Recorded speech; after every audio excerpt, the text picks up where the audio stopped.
Блокираниот закон за правишна застапеност од денови предизвикува меѓусебни препукувања меѓу партиите на албанците. Владеачката вреди обвинува дека според нив корумпираното раководство на ДУИ не може да им прости на мнозинството албанци што ги испратија во опозиција, па им се одмаздуваат блокирајќи закон со кој правишната застапеност треба трајно да се гарантира.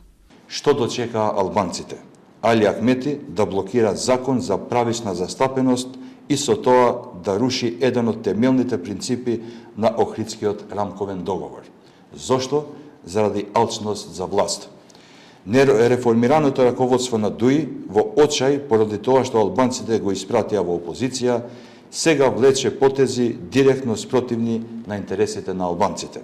Од ДУИ реагираа на обвинувањата, оценувајќи дека вреди се обидуваат да го прикријат недостатокот на етнички легитимитет преку политички напади и клевети. Законот за правишна застапеност е во моментот закачен позади врата и чека момент на контрабандирање.